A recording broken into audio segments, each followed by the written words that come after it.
Good morning. This is Susan Jane Harper Renault.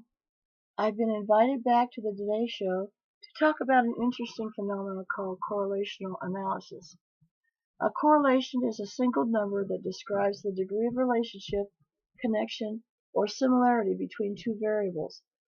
The article I chose to study was the influence of the length of the school day on the percentage of proficient and advanced proficient scores on the New Jersey Assessment of Skills and Knowledge for grades 6, 7, and 8 by Daniela Samaron. The variables were the length of the school day and the percentage of the proficient and advanced standardized math and reading scores. The goal for this cross-sectional correlational explanation was to explain the influence of the length of the school day on the percentage of students who scored proficient or advanced proficient on the New Jersey Standardized Test in language arts and math for those who lived in low, median, and high socioeconomic cultures.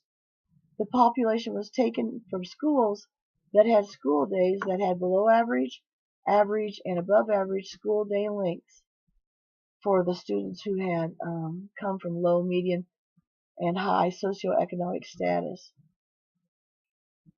Theoretically, the hypothesis intimates that the length of the school day should influence the output variable, the standardized test results.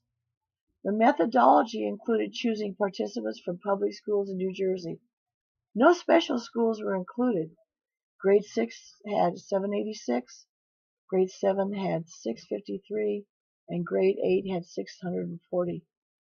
The sizes were manipulated so that the p-value was at least 0.05 and the effect size was at least 0.5.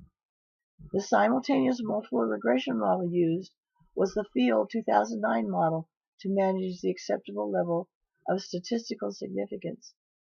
The analysis consisted of examining the data to decide if the dependent variables were up to the standards of the assumption of normality. Skewness was studied and examined for dependence, histogram development, and contained two tests of normality. Step 1 ran an entry method that included all dependent variables to determine the statistically significant predictors. Step 2 used a backward method to affirm or deny the initial findings. These methods examined all independent variables, beginning with the variable that was the least significant, which had the highest p-value. Variables with 0.1 or less were included so as to make sure that there was no model error. Finally, regressions were run to determine statistical significance.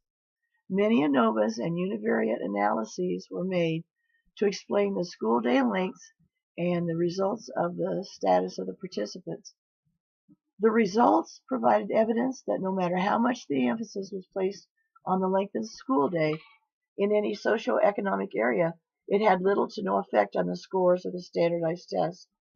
The results from a statistically significant p is less than 0.05 regression model predicted that lengthening the school day will not provide much return on academic gains as measured by standardized tests.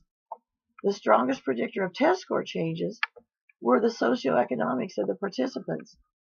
There was no evidence showing the differences between the academic or extracurricular participation on the length of the day. The limitations and cautions included that this single study cannot provide all the answers concerning school day length and test achievement. Big limitations were that there were no mention of gender, disabilities, and mobility factors of the participants.